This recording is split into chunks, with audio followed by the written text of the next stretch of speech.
பெற்றோர்களின் சார்பாக, என் அருமை நாட்டு மக்களின் சார்பாக, என் அன்னை தோழியின் சார்பாக, இந்த சிறப்பான இசை கலைஞர்கள் சார்பாக நாளை வருக வருக என்று இருகரம் கூப்பி, நீங்க அப்படியே வைங்க, நான் குறைச்சு வருக வருக என்று இருகரம் குளமாற மனமாற அணைகின்றோமாறு, இந்த சத்தம் போதுமானே, அணைகிறோமாறு நாங்களுடைய வருகையினாலே அணியின் பெரிது குணம் கண்டேன் வந்த காரணத்தை எடுத்து கூறி வாழ்த்த வேண்டும். ஸ்பீக்கர் பக்கத்தில் இருக்கார், காது பாவம் மணிக்கு போடுறது.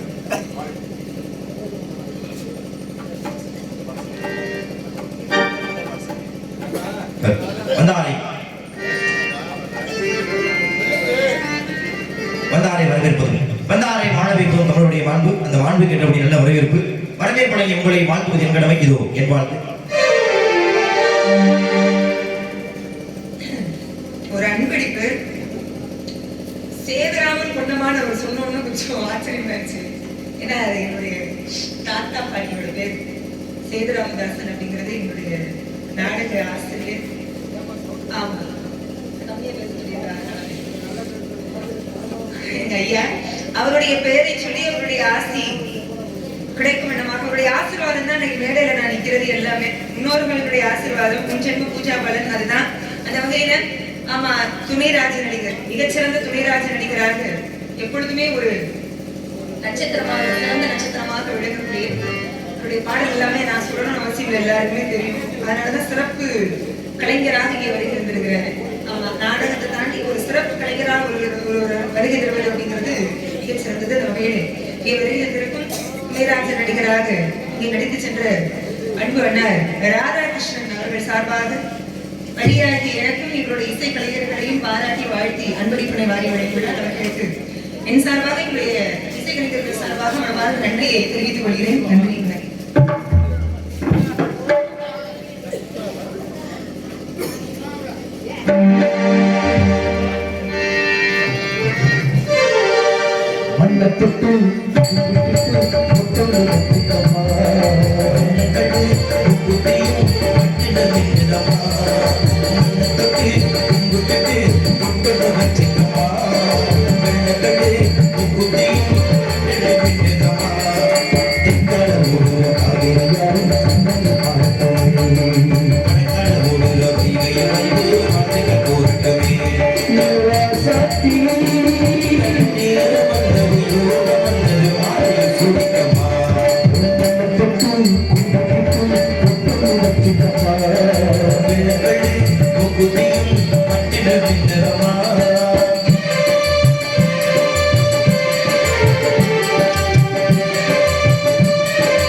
என் மனமார உங்களை வாழ்த்தி உங்களை பற்றிய விவரங்களை உங்கள் நண்பன் வாயிலாகவும் உங்கள் தோழியின் வாயிலாகவும் நான் கேட்டறிந்தாலும் கூட உங்கள் வாயிலாக உங்களை பற்றிய ஒரு சில விவரங்களை கேட்க வேண்டும் என்ற ஆவலோடு வந்திருக்கிறேன். கேட்கலாமா வள்ளிநாயகம்?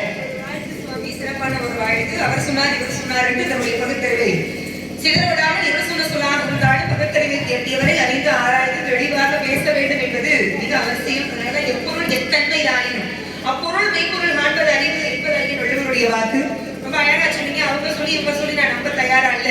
யார் அதற்குரியவர்களோ அவர்களிடம் கேட்டு விசாரித்து உண்மை என்ன என்பதை தெரிந்து கொள்வதற்கு ஆவலாக இருங்க அப்படின்னு. சில பேர் ஆசையா இருக்கேன் அப்படின்வாங்க.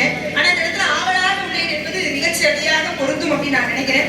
ஆக உங்களுடைய ஆவலை நிச்சயமாக முடிந்தவரை பூர்த்தி செய்வேன்ற நம்பிக்கை எனக்கு இருக்கு. முதல்ல என்ன விவரங்கள் கேட்கிறீங்களோ கேளுங்க. கேட்கக்கூடிய கேள்விகளுக்கெல்லாம் தகுந்தார் போல் பதிலளிக்க முடியும் என்பது என் மீது எனக்கு இருக்கக்கூடிய நம்பிக்கை. கேளுங்க பார்க்கலாம். கதையின் முறைப்படி முதற்கட்ட விசாரணையாக இதோ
கதையின் முறைப்படி நல்ல விளக்கம், வாழ்த்துக்கள். ஒருவேளை கதைக்கு அப்பாற்பட்டு சில பல விவரங்களை கேட்கணும் அப்படின்னு ஒருவேளை அப்படியான விவரங்களை கேட்க நேர்ந்தால் அதுக்கு இதே அளவு விரைவாக தெளிவாக பதில் வருமா? வழியிலாயிரம் நல்ல ஒரு அழகா ரொம்ப தெளிவுபடுத்திருக்கீங்க. நான் இப்படி பேசுவேன் அப்படின்றது ரொம்ப சாந்தமான முறையில தாராளமா கதை முறைப்படி நாலு வரிசை கேட்டு வழி பதில் சொல்வதாக கதை அமைக்கப்பட்டிருக்கிறது. எல்லாருக்குமே தெரியும். நீங்க கேட்கணும், நான் பதில் சொல்றேன். ஆனா கதைக்கு அப்பாற்பட்டு நீங்க மட்டும்தான் கேட்கணும், நான் கேட்க கூடாதுன்னு துளி கூட சட்டம் கிடையாது. அதனால நீங்க கதைக்கு அப்பாற்பட்டு பல்வேறு கேள்விகளாக கேட்டாலும் சரி, பல்வேறு விவாதங்களாக தொடர்ந்தாலும் சரி, இல்ல வேற மாதிரி எந்த வகையான பேச்சுக்கள் பேசினாலும் சரி, கேள்விகள் கேட்டீங்கன்னா திரும்ப நானும் கேள்விகளை கேட்பேன். விவாதம் பண்ண நானும் திரும்ப பதிலுக்கு விவாதம் பண்ணுவேன். பலதரப்பட்ட தர்க்கங்கள் வேற எந்த மாதிரி நீங்க கொண்டு போறீங்களோ அது இணையா இல்ல, அதை விட 10 மடங்கு அதிகமாக இந்த இடத்துல உங்கள்கிட்ட பேசி வெற்றி காண முடியும் அப்படின்னு எனக்கு என் கல்வி மேல நம்பிக்கை இருக்கு. இன்னொரு விஷயத்தை நான் தெளிவுபடுத்தி கொடுக்குறேன். இது வந்து ஒரு தர்க்க சபை. இங்க வந்து நாரதர் மட்டும் கேட்கலாம், வண்டி கேட்க கூடாது, எந்த பாகுபாடு இல்லை. இங்க ஆண் பெண் பாகுபாடு இல்ல, மூத்தவங்க இளையவங்க கிடையாது, உயர குட்டை கிடையாது. இன்னைக்கு அந்த வாய்ப்புல உயர குட்டைக்கு அப்படியான எந்த ஒரு வேறுபாடும் இந்த வேலை கிடையாது. நான் ஒரு விஷயம் கேட்கிறேன், நீ தாராளமா 1000 மணி கேளு, வேணாம் சொல்லல. ஆனால் முதல்ல நான் கேட்ட கேள்விக்கு நான் ஏத்துக்கிற மாதிரி அது சரியான பதிலாக இருந்தால் அதுக்கப்புறம் நீங்க ஏன்னா நான் ஒரு கேள்வி கேட்டு அதுக்கு ஓன் சௌரியத்தை நீ ஒரு பதில் சொல்லி இல்ல நான் பதில் சொல்லிட்டேன், இப்ப நான் கேட்கிறேன் பாருங்க அப்படின்னு கதையை எடுத்து வச்சு 3 நாள் நிறைய உண்டு. நான் முன்னெச்சரிக்கை உன்னிட்ட நான் என்ன சொல்றேன்னா, தாராளமா கூறிய நான் கேட்டது கூட நீங்க 1000 கேள்வி கேட்கலாம். ஆனால் என் கேள்விக்கு அது முறையான பதிலாக இருக்கும் பட்சத்துல நீ 1000 கேள்வியோட கேட்கலாம். என்ன மாற்றுக்கிறது இல்லை. அதாவது பால் போல கல்லு பெண்மையாக இருக்கின்றதுக்காக கல்லு பாலாகாது. பாலினுடைய தன்மை வேறு, கல்லோட தன்மை வேறு. பால் போன்ற குணம் ஏன் சொன்னாங்க தெரியுமா? பால்ல எவ்வளவு தண்ணி கலந்தாலும் வெளியில காட்டி கொடுத்தாங்க. அது மாதிரி ஒரு சில மனிதர்களும் உண்டுன்ற மாதிரி சொன்னாங்க. அப்படி காட்டி கொடுக்காம இருக்கிற இடம் வேற, இந்த இடம் அப்படி இல்ல. அது எப்படி ஒரு சபையில ஆண்பவர்கள் சான்றோர்கள் படித்த அறிவாளிகள் நிறைந்திருக்கக்கூடிய இந்த இடத்துல நீங்க ஒருத்தர் நாரதமகரிஷி கேள்வி கேட்கறீங்க, நான் ஏன் சௌரியத்துக்கு ஏதோ ஒரு பதில சொல்லிட்டு அதுக்கப்புறம் உங்கள்கிட்ட சட்டம் பேச முடியாது. முதல்ல நான் இவ்வளவு தைரியமா பேசுறேன், இவ்வளவு வைராகியமா பேசுறேன் அப்படின்னா என் பக்கம் நான் படிச்சிருக்கக்கூடிய கல்வியினுடைய பலம் அதிகமாக இருக்கணும். ஒண்ணுமே இல்லாம வந்து நான் பேசுறதுக்குறதுல பிரயோஜனம் கிடையாது, அது அர்த்தமில்லாத பேச்சாயிரும். அதாவது சொல்லுவாங்க தெரியுமா, அந்த வகைப்படுத்தல இன்னொருத்த இப்படி பண்ணாமா, அதனால நீ இப்படி பண்ணிராதுன்னு சொல்ல வரல. ஆனா அது சரி இல்ல தானே. ராமாயணத்தை யாருன்னா சேர்க்கலாம் இருந்தாலும் சரியா போயிடுமா? இல்ல அப்படி அல்ல, அது சரின்றதை தாண்டி அதுக்கு ஆமா போட்டு நிக்கிறாங்க ஒரு நாரத மகரிஷி எல்லாம் சில பேர். அது அப்ப எந்த அளவுக்கு பிரச்சனை பாத்துக்கங்க. அதாவது என்ன பொறுத்த வரைக்கும் அதை வச்சு சண்டை வந்துருச்சு. தம்பி உடையான் படைக்கு வச்சான், வாகன உடையான் வெடிக்கு வச்சான், ஆலை உடையான் அவைக்கு வச்சான், நல்ல மலையாளை உடையான் விருந்துக்கு வச்சான், நல்ல கல்வி அறிவு உடையான் பேச்சுக்கு வச்சான். இங்க வரணும்னா இங்க இருக்கணும், இங்க இருந்தா இங்க தானா வரப்போகுது. எந்த அளவு நம்ம படித்திருக்கிறோமோ அந்த அளவு மேடையில தைரியமும் சரளமான பேச்சும் அது தாராளமா வளர்ந்துச்சு. படிச்சே இருக்க மாட்டாங்க, ஆனா எல்லாம் தெரிஞ்ச மாதிரி காட்டிடுது. என்ன பொறுத்த வரைக்கும் ஒண்ணு தெரிஞ்சதை பேசணும், இல்லைன்னா தெரிஞ்சுக்கிட்டு பேசணும். தெரிஞ்ச மாதிரியே பேசுறது எனக்கு பிடிக்காது. வாங்க நான் தெரிஞ்சதை பேசுவேன். பேச்சு எந்த அளவு அடக்கமானதாக இருந்ததோ அதே தைரியமானதாக இருக்கிறது இருக்கணும். நீ சொன்ன மாதிரி எந்த அளவு படிச்சிருமோ அந்த தைரியம் இருக்கதான் செய்யும். அதனால சில அறிவாளிகளை கேட்பதற்கே மனதில் 1000 கேள்விகள் அடிக்க வச்சிருப்பேன். சரி, சாதாரண தான் என்ன ராமாயணத்தில் அவர் வனவாசம் போனாலும் இத்தனை ஆண்டுகள் அப்படின்னு பேசி போயிடும். ஆனா நல்லா படித்த அறிவாளின்னு தெரிந்த பிறகு அவர்கிட்ட கேட்கறதுக்கு நம்மளும் கேள்வி தயார் பண்ணி நானுமே உங்களை போன்ற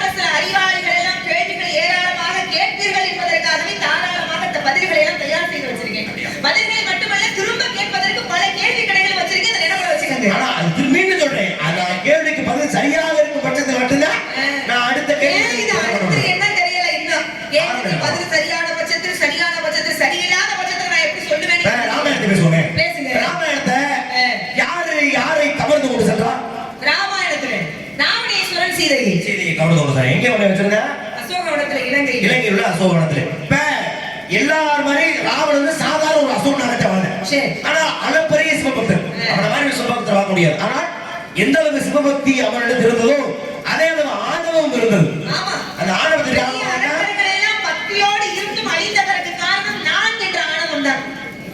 என் சூரபக்தனாக இருக்கட்டும், உலகியால அழிந்தது தான் என்ற ஆணவம் மட்டும்தான். இங்க ராவணன் அழிந்ததற்கு காரணம் அதே ஆணவன். ஏன்னா வரம் கொடுத்த சிவனையே தான் சோதனைக்குள்ளாக்கினான் ராவணன்.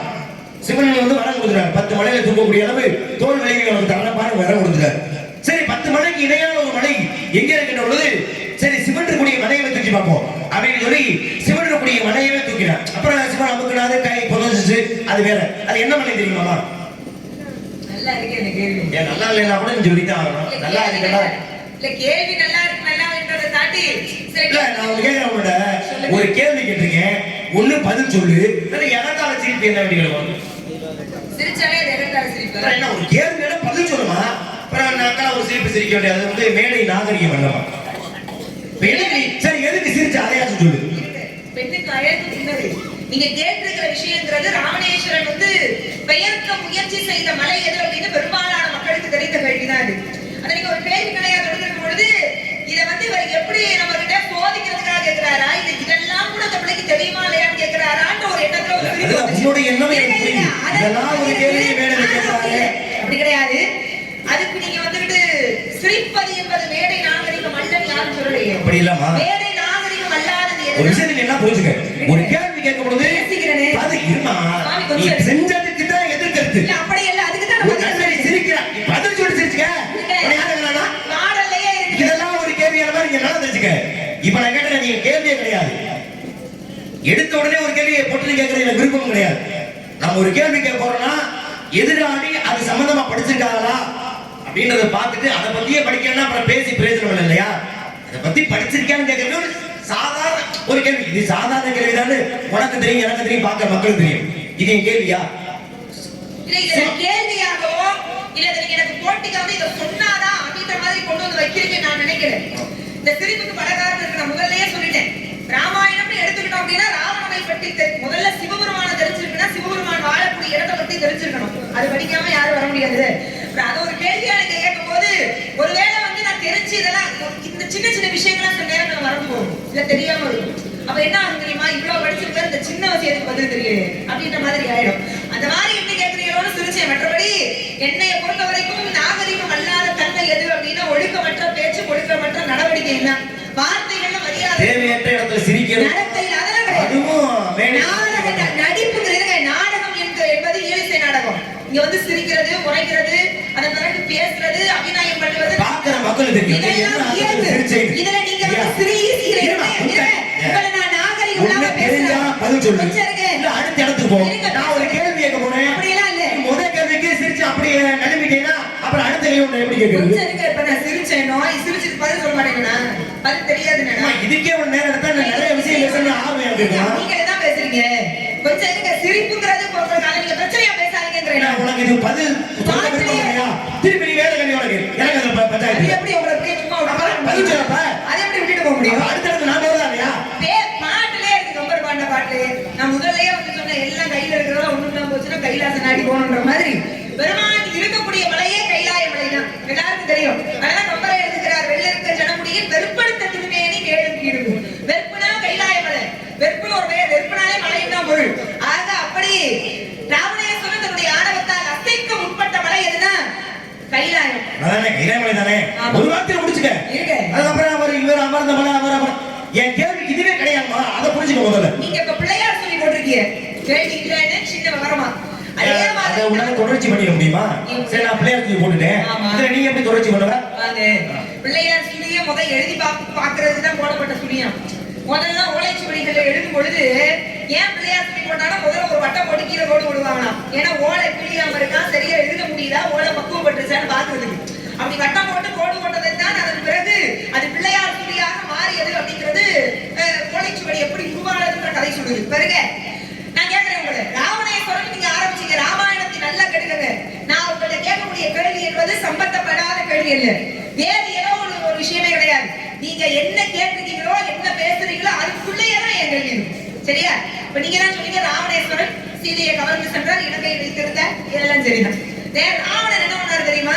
பல இடங்கள்ல பல பெயரோடு போர் புரிஞ்சிருக்காரு. அது எப்படின்னா வீரத்தோடு போர் புரிஞ்சிருக்காரு, இசையும் சண்டை போட்டிருக்காரு. அப்படி ராவணன் எதிர்த்து இசையோடு சண்டை போட்டது நீயா நானான்னு போட்டி போட்டது யாரு அப்படின்னா அகத்தியர். எல்லாருக்கும் தெரியும், அகத்தியருக்கும் ராவணனுக்கும் போட்டி. இசையில் வெல்லவர்கள் யார் அப்படின்னு. இசையில் வெல்லவன் ராவணனாக இருந்தாலும் ஆணவத்தின் காரணமாக தோற்று போனான். என்ன கேக்குறேன், 2 பேருக்கு போட்டி நடந்துச்சுல, 2 பேரும் போட்டிக்கு நடுவரை வச்சாங்கல்ல, ஒரு நடுவர் வேணும்ல போட்டிக்கு.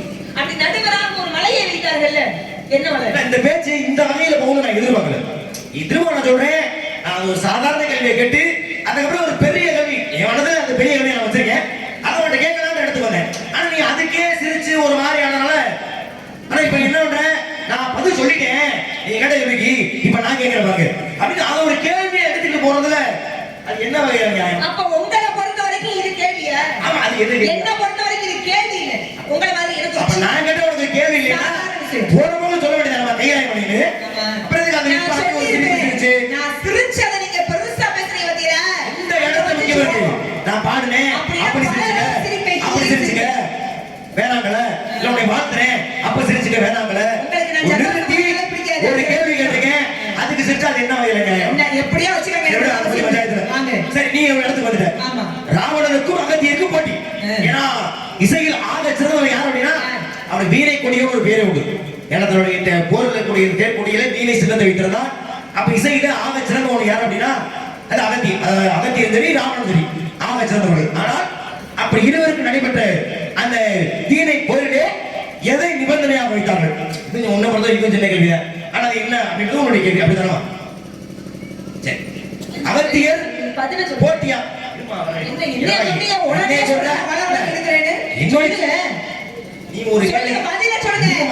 நீ ஒரு கேள்வி கையில அவனுக்கு சுருக்கமா முடிச்சியா? இவர் இந்த சிவன்வாதி என்றாரே ஒரு கவி சொல்லிதான் சொன்ன சிரிக்க அவனை பார்த்தா அவளை எரிச்சல் வருது. ஏன் சிரிக்கிற? வெளிப்படையாக சொல்றேன், சில பேர் கண்டாவே ஏன்னு தெரியாது ஒரு விதமான அடிக்கடி நீங்க ஒரு வார்த்தை பயன்படுத்துவீங்கல்ல, அதாவது நீங்க ஒரு பசுந்தோல் பொருத்திய புலி. ஆனா உண்மை என்ன தெரியுமா?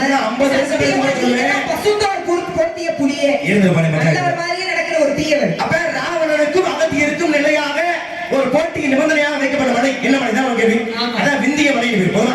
சரி, அகத்தியர் மறுக்க போறியா? இல்ல சரி, அகத்தியருக்கு ராவணன் போட்டி வந்து குதிக்கிறீங்க. விந்திய மலை என்பது உண்மை.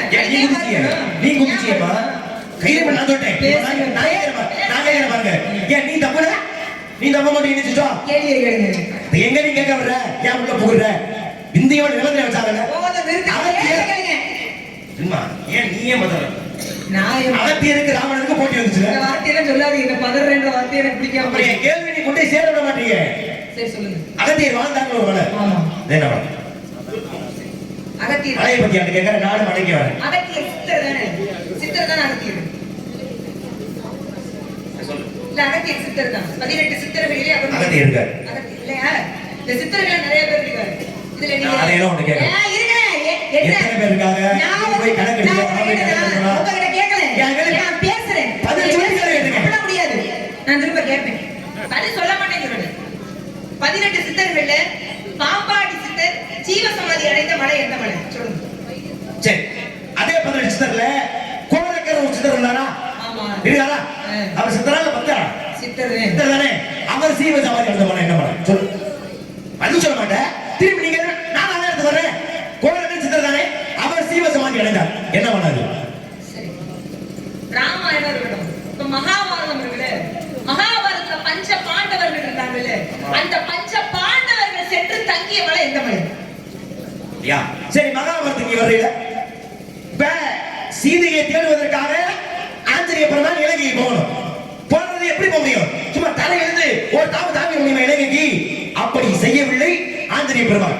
ஒரு மிகப்பெரிய ஒரு மலை மேல ஏறி நின்று அந்த மலையில இருந்து இலங்கைக்கு தாவினார் ஆஞ்சநேய பெருமான். அப்படி ஆஞ்சநேய பெருமான் எந்த மலையில ஏறி நின்று இலங்கைக்கு தாவினார் சொல்லு. அது என்ன பண்ண சொல்லு. நான் அங்கே வரேன். இப்ப என்ன பண்ணிட்டாங்க, ஆஞ்சநேய பெருமான் இலங்கையை நோக்கி செல்வதற்காக ஒரு மலையில இருந்து ஏறி குதிச்சு அங்க போகணும்னு நினைச்சேன் இல்லையா? இப்ப என்ன நடந்துச்சுன்னா, இந்த கரையில இருந்து இலங்கையை அடைவதற்குள்ளே ஆஞ்சநேய பெருமான்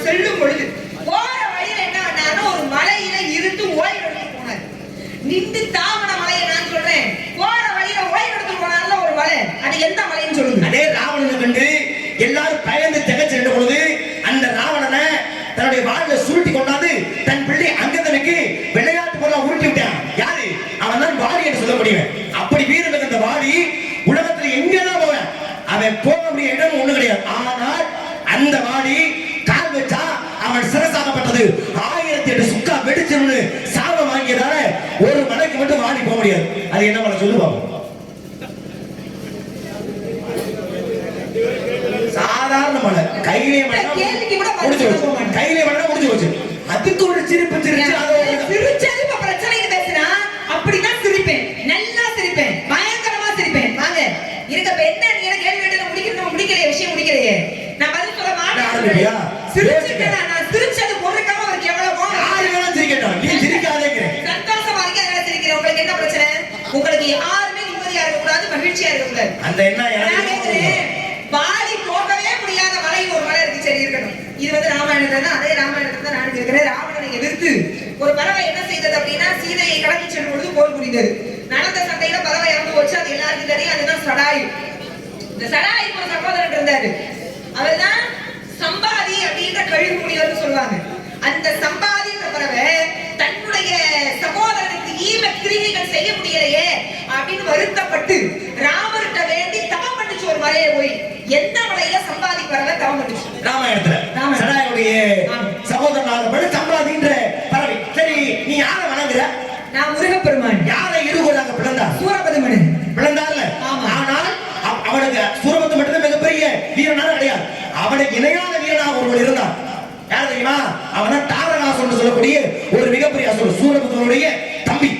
அவன் முருகன் வரும்பொழுது என்ன பண்றான்? மிகப்பெரிய மலையாக மாறி நின்றாராம். அந்த தாரகனை வெட்டி கொண்டு போனாத சூரனை அடிக்க முடியும் முருகப்பெருமானால. அப்படி இருக்கும் பொழுது அந்த தாரக ஒரு மலையை நின்றால முருக முன்னாடி என்ன மலையா நீ சொல்லு? 1000 மலை சொல்லு. நான் 1000 மலை சொல்லுவேன். ஏன் நீ தான் புராணத்தை மலையை பத்தி படிச்சிருக்கியா? சாதாரண கேள்வி. கையிலே மலையில சாமினா முடிஞ்சு போச்சு. சிரிச்சேன்ல என்ன பிரச்சனை? சிரிக்க நீ வாழ்நாள் சிரிக்கவே சிரிக்க. சந்தோஷமா சிரிச்சிட்டே தான் இருக்கேன். நீ பாக்க நீ சிரிக்காத தயவு செஞ்சு. ஏன் அப்பதான் நல்லா சிரிப்பேன். சரி நீ இருந்தா இருந்து வச்சு அந்த கடுப்பா இருந்த. அதாவது போர்க்களத்துல ராமாயணத்துல நடந்த போர்க்களத்துல மூர்ச்சை அடைந்து எல்லாம் கிடக்குறாங்க. இந்த மூர்ச்சை நிலையிலிருந்து அனைவரையும் காப்பாற்ற வேண்டும் என்பதற்காக மூலிகை பறிப்பதற்காக சென்றார் ஆஞ்சநேய பெருமான். கொண்டு வர முன்னாடி எந்த மூலிகைன்றது சரியா தெரியல. எல்லா மூலிகையும் ஏதாவது மாத்தி கொண்டு போனா தப்பா இருக்கும். என்ன பண்ணாரு? ஒரு மலையவே கிட்டு விட்டாரு. கிட்டத்தட்ட அந்த மலையோட ஆஞ்சநேயர் நம்ம நிறைய இடத்துல பார்த்துருக்கோம். இந்த மலை உங்களுக்கு தெரிஞ்சிச்சுன்னா சொல்லுங்க. தெரியலன்னா வேண்டாம். உனக்கு இறக்க கூட இருக்க கூடாது. உனக்கு இறக்க நல்லா இருக்கு. ரொம்ப கருவா.